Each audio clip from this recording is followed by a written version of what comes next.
नमस्कार, मैं हूं आपके साथ कुसुम रावत और आप देख रहे हैं अपना हरियाणा। पीओके में भारत की एयर स्ट्राइक से बौखलाया पाकिस्तान लाचार नजर आया, क्योंकि हिंदुस्तान ने उसकी सीमा में घुसकर ऐसा प्रहार किया कि आतंकियों के मंसूबे पाकिस्तान की गीदड़ भभकी धरी की धरी रह गई और आतंकवाद का सरपरस्त पाकिस्तान अब बातचीत का राग लाप रहा है। जो पाकिस्तान युद्ध की धमकी दे रहा था, आज वो भारत की ताकत देकर बातचीत की मेज पर आने का न्योता दे रहा है। क्या अमन और आतंक दोनों एक साथ मुमकिन है? बिल्कुल नहीं। लेकिन पाकिस्तान बार बार यही कह रहा है और कर रहा है। एक तरफ वो अमन का दिखावा कर रहा है तो दूसरी तरफ आतंकियों को बचाने की चाल भी चल रहा है। ऐसे में सवाल यह है कि आखिर पाकिस्तान चाहता क्या है?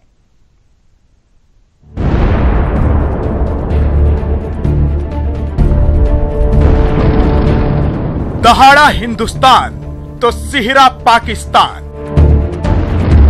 घुसपैठ की कोशिश में उठाना पड़ा नुकसान।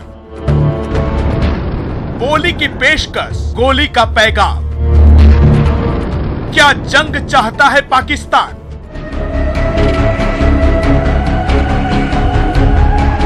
ये सवाल हम क्यों उठा रहे हैं? इसे समझने के लिए पाकिस्तान के फरेब को समझना जरूरी है। उसके झूठ का पर्दाफाश करना जरूरी है। तो चलिए सबसे पहले पाकिस्तान के पीएम इमरान खान की कथनी और करनी में फर्क समझिए। इमरान खान ने कहा कि हम जंग नहीं चाहते, हम बात करने के लिए तैयार हैं। पुलवामा की जांच कराने के लिए हम तैयार हैं। ये तो पाकिस्तान की कथनी, अब करनी देख लीजिए। भारत ने पुलवामा हमले के बाद 12 दिन का इंतजार किया कि पाकिस्तान की तरफ से जैश-ए-मोहम्मद के खिलाफ कोई कार्रवाई होगी, लेकिन कार्रवाई तो दूर, पाकिस्तान तो एक तरफ आतंकियों को बचाने में व्यस्त रहा तो दूसरी तरफ भारत को धमकाने में व्यस्त रहा। देखिए पीएम इमरान ने किया क्या। पुलवामा हमले पर शोक तक नहीं जताया, जैश के आतंकियों को पनाह देकर बचाया, भारत को परमाणु बम का खौफ दिखाया। घुसपैठ की कोशिश में F-16 फाइटर प्लेन गवाया। The Pakistan Air Force was detected and the Indian Air Force responded instantly. In that aerial engagement, one Pakistan Air Force fighter aircraft was shot down. मंगलवार को भारत की तरफ से आतंकियों के खिलाफ की गई कार्रवाई के प्रतिशोधन में पाकिस्तान ने हमारे सैन्य ठिकानों को निशाना बनाया और देश में घुसपैठ करने की कोशिश की और चोट खाने के बाद फिर से शांति का आलाप दोहराया। लेकिन सवाल है कि जब पाकिस्तान अमन चाहता है तो फिर यकीनन अमन की अपील महज एक फरेब है। पाकिस्तान के इस फरेब से पहले केंद्रीय वित्त मंत्री अरुण जेटली ने भी ओसामा बिन लादेन और यूएस प्रकरण की याद दिलाकर पाकिस्तान को स्पष्ट चेतावनी दी। मुझे याद है कि जब यूनाइटेड स्टेट्स की नेवल सील एबटाबाद से ओसामा बिन लादेन को ले गई तो क्या हम नहीं कर सकते? जरा सोचिए, अगर पाकिस्तान सच में शांति चाहता तो वो आतंकियों पर लगाम कसता, न कि आतंकियों को बचाने के लिए हवाई हमले की कोशिश करता। अब सवाल है कि पाकिस्तान ऐसा क्यों कर रहा है? इसकी वजह वैश्विक दबाव। जी हाँ, जिस चीन के दम पर पाकिस्तान खुदक रहा था, उसने भी आतंक के मामले में अपने हाथ खड़े कर लिए हैं। ये हमला हमें फिर से याद दिलाता है कि आतंकवाद और इसे प्रोत्साहित करने वालों के विरुद्ध सारे विश्व को एक होने की आवश्यकता है। First, China, Russia and India have reaffirmed our opposition, strong opposition to terrorism in various forms and manifestations. And at the same time, we believe that Pakistan has always been opposed to terrorism. कहते हैं कि जब मौसम गर्म हो तो आग से नहीं खेलते हैं। भारत आतंकियों की कायराना करतूत से जख्मी है। 40 जवान खोने के बाद पूरा देश गम और गुस्से में है। और पाकिस्तान आतंक के खिलाफ कार्रवाई करने के बजाय सीज फायर का उल्लंघन कर रहा है, भारतीय सीमा में घुसपैठ करने में जुटा है। ऐसे में सवाल है कि क्यों आज से खेल रहा पाकिस्तान, क्यों जंग चाहता है Pakistan. Bureau report, news 18 network.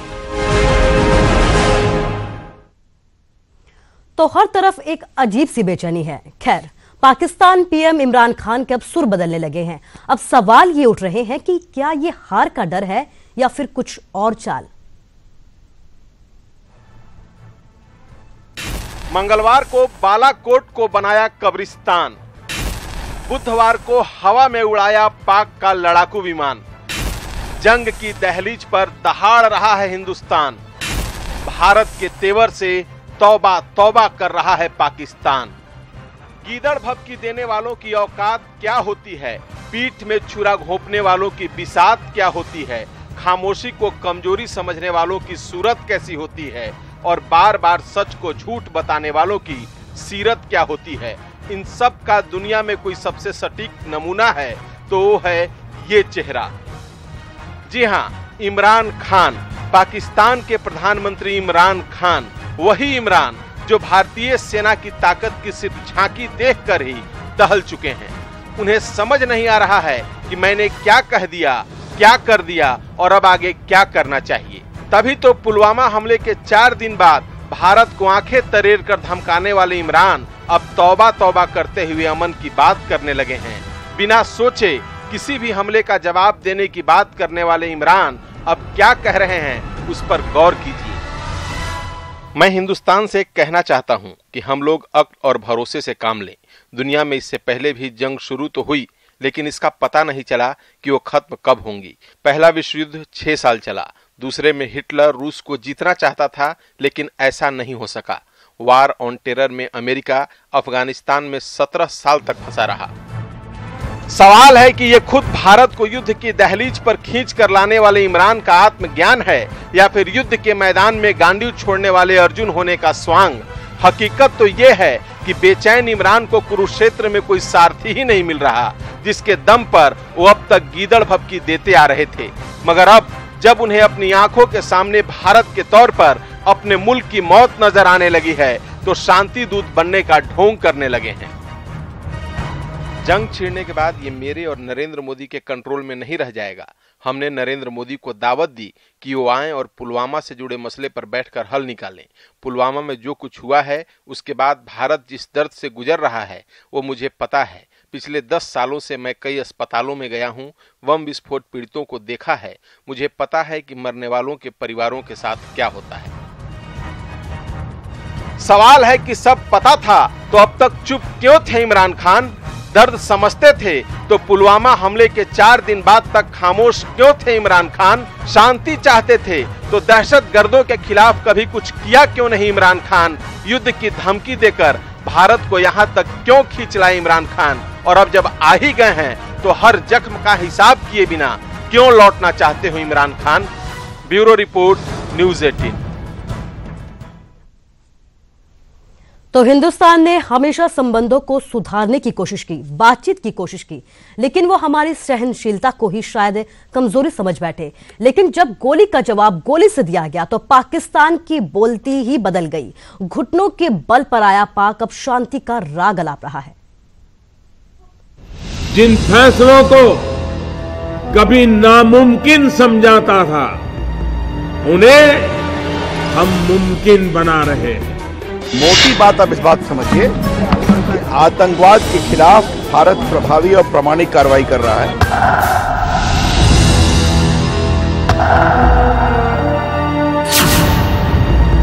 कहावत है कि लातों के भूत बातों से नहीं माना करते, और ये बात पड़ोसी देश पाकिस्तान पर एकदम सटीक साबित होती है।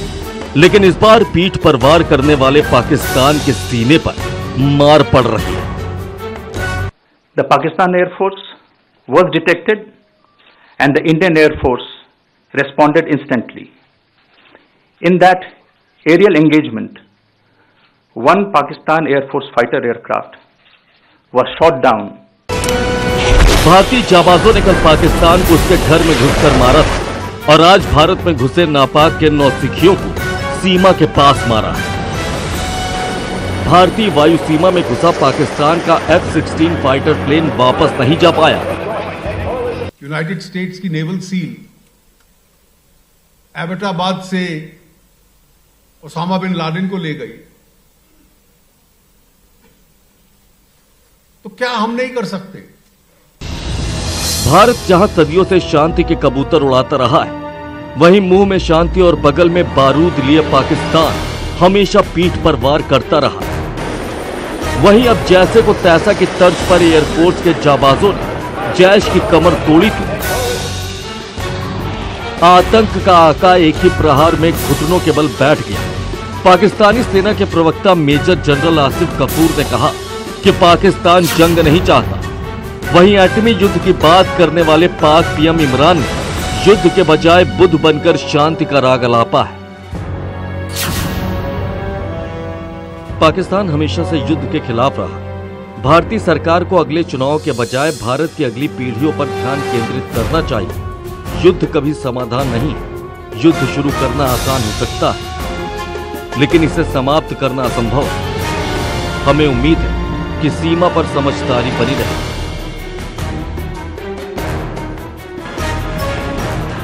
बहरहाल पठानकोट हो, पुलवामा हो या कोई पहले की घटना, कायरता के कालिक से लिखे तमाम पन्ने पाकिस्तान की करतूत बयां करने के लिए काफी हैं। लेकिन अब बोली के बजाय गोली से जवाब मिलना शुरू हुआ तो नापाक पाक शांति की गुहार लगाने लगा।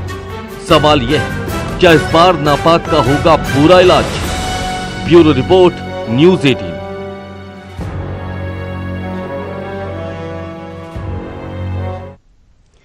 तो इस बार हिंदुस्तान ने ये ठान लिया है कि इस बार चाहे जो हो जाए, देश से आतंक का खौफ मिटाकर ही मानेंगे। इस संकल्प को पूरा करने में हिंदुस्तान हर मोर्चे पर पूरी ताकत के साथ भिड़ चुका है। सीमा पर जवानों ने मोर्चा थाम लिया है तो सरकार पाकिस्तान को दुनिया से अलग थलग करने की कोशिश में कामयाबी की तरफ बढ़ चुकी है। देखिए एयर स्ट्राइक के बाद एक दिन बाद पाकिस्तान और भारत के बीच क्या क्या हुआ और इस दौरान पाकिस्तान ने आखिर कितने झूठ बोले। हिमाकत करके फिर मत खाया पाकिस्तान। धुआं धुआं हुआ हवाई हमले का अरमान। दुनिया से अलग थलग पड़ा पाकिस्तान। बुधवार को इन तस्वीरों के साथ पाकिस्तान के झूठ ने देश को कुछ पल के लिए सदमे में डाल दिया। जम्मू कश्मीर के बड़गाम में वायु सेना का चॉपर Mi-17V5 तकनीकी खराबी के चलते हादसे का शिकार हो गया तो पाकिस्तान ने यह ढिंढोरा पीट दिया कि हमने भारत को उसके घर में घुसकर मारा है। मगर कुछ देर बाद ही जो खबर आई उससे देश का सीना चौड़ा हो गया और वो खबर ये थी कि हिंदुस्तान पर निशाना बनाकर पाकिस्तान ने एक फाइटर जेट छोड़ा था, मगर नजर पड़ते ही भारत से उड़े MiG-21 ने उसे पाकिस्तानी सीमा में ही ढेर कर दिया। Pakistan has responded this morning by using its air force to target military installations on the Indian side. Due to our high state of readiness and alertness, Pakistan's attempts were foiled successfully. The Pakistan Air Force was detected and the Indian Air Force responded instantly. In that aerial engagement, one Pakistan Air Force fighter aircraft was shot down. झूठ से जंग जीतने का सपना देख रहे पाक ने यह दावा किया कि उसने भारत के 2 विमान मार गिराए हैं और 2 भारतीय पायलट उसके कब्जे में हैं। मगर भारत की तरफ से सिर्फ 1 पायलट के लापता होने के दावे के बाद उसने खुद अपना झूठ भी कबूल कर लिया। पाकिस्तान झूठ की बुनियाद पर ही खड़ा है, जिसे साबित करना अब हिंदुस्तान के लिए बेहद आसान हो चुका है। यही काम आज विदेश मंत्री सुषमा स्वराज ने बीजिंग में रूस और चीन के विदेश मंत्रियों के साथ बैठक में की और दिल्ली के साउथ ब्लॉक में ब्रिटेन और कुवैत के एम्बेसडर को बुलाकर भी पाकिस्तान का सच बताया गया।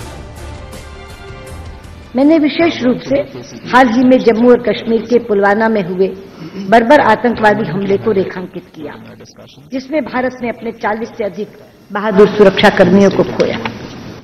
ये हमला हमें फिर से याद दिलाता है कि आतंकवाद और इसे प्रोत्साहित करने वालों के विरुद्ध सारे विश्व को एक होने की आवश्यकता है। भारत पाकिस्तान को दुनिया से अलग थलग करने की रणनीति में कामयाब होता दिख रहा है, तो सरकार सर्वदलीय बैठक बुलाकर देश को भी पाकिस्तान के खिलाफ भरोसे में लेने में कामयाब दिखी। सभी नेताओं ने पुरजोर तरीके से पाकिस्तानी दुस्साहस की कड़ी निंदा की। वह हमारे वायुसेना के पायलट की सुरक्षा को लेकर चिंता जताई। 21 राजनीतिक दलों के सभी नेताओं ने सरकार से आह्वान किया कि भारत की संप्रभुता व एकता की रक्षा के लिए उठाए जाने वाले हर कदम पर राष्ट्र को विश्वास मिले। धन्यवाद। मौजूदा हालात की जानकारी और आगे की रणनीति के लिए पीएम ने बुधवार को सेनाध्यक्ष के साथ भी अहम बैठक की। साथ ही पाकिस्तान को पुलवामा हमले से जुड़ा सबूत भी सौंपा और उसे जेनेवा संधि की याद दिलाते हुए उसका पालन करने की नसीहत दी है। Bureau report, news 18। पाकिस्तान ने एक बार फिर बातचीत का राग अलापते हुए कहा है कि वो आतंक के मुद्दे पर बातचीत के लिए तैयार है। वहीं भारत ने यह साफ कर दिया है कि अगर अमेरिका लादेन को मार सकता है तो इस परिस्थिति में भारत कुछ भी कर सकता है। हमारे देश में तो लगता है कि जिस प्रकार जनता उत्साह से खड़े हो जाती है कि पिछले 24 घंटे देख लें तो शायद उस एक सप्ताह को हम एक दिन कह सकते हैं। और जिस प्रकार की चीजें हम लोग देखते हैं, मुझे याद है कि जब यूनाइटेड स्टेट्स की नेवल सील एबटाबाद से ओसामा बिन लादेन को ले गई, तो क्या हम नहीं कर सकते? ये केवल कल्पना होती थी, इच्छा होती थी, एक फ्रस्ट्रेशन था, निराशा थी। आज तो वो भी संभव है। किस्म का डायलॉग करना चाहते हैं दहशतगर्दी के ऊपर, हम तैयार हैं। लेकिन मैं फिर से आपको कहूंगा कि इस वक्त बेटर सेंस शुड प्रिवेल। हमें बैठ के बातचीत से अपने मसले हल करने चाहिए। शुक्रिया। तो जम्मू कश्मीर के बड़गांव में भारतीय वायुसेना ने MI-70 चॉपर क्रैश में झज्जर के बदानी गांव का बेटा विक्रांत शहीद हो गया है। विक्रांत की शहादत की जानकारी मिलने के बाद सारा गांव विक्रांत के घर में इकट्ठा हो गया और विक्रांत की शहादत पर पूरे परिवार और गांव वालों को गर्व है। विक्रांत के परिवार का कहना है कि उन्हें अपने बेटे की शहादत पर गर्व है, तो उनका दूसरा बेटा भी सेना में भर्ती हो और दुश्मनों को सबक सिखाए। आपको बता दें कि विक्रांत सहरावत सार्जेंट के पद पर तैनात थे और तकनीकी कारणों की वजह से MI-17 का चॉपर क्रैश मिला था। मैंने पूछा कि बेटा रोटी खा ली या खा मम्मी खा ली। फिर मगा ये क्या चल रहा है बेटा? कहीं मम्मी ऐसे ही लड़ाई चल रही है और मैं ठीक हूँ। फिर सब कुछ ठीक है, मैं ठीक हूँ, तुम ठीक रहना और मैं अपनी नौकरी अच्छी तरह कर रहा हूँ, मेरी कोई चिंता नहीं करना। भाई गर्व तो देखो देश के लिए शहीद हो गया। मैंने इस पर कोई भी वो नहीं है अक्के भाई। मैं तो ये चाहूँ अब दूसरा ही मेरा बेटा उसमें हो ना, तभी मुकाबला फिर भी हो। हम उसके लिए बड़ा गर्व, भाग्यशाली हमारा बेटा देश के लिए शहीद हुआ है। और भी सब गए और है, लेकिन हमारे देश ने भी उनके प्रति कुछ सोचना चाहिए।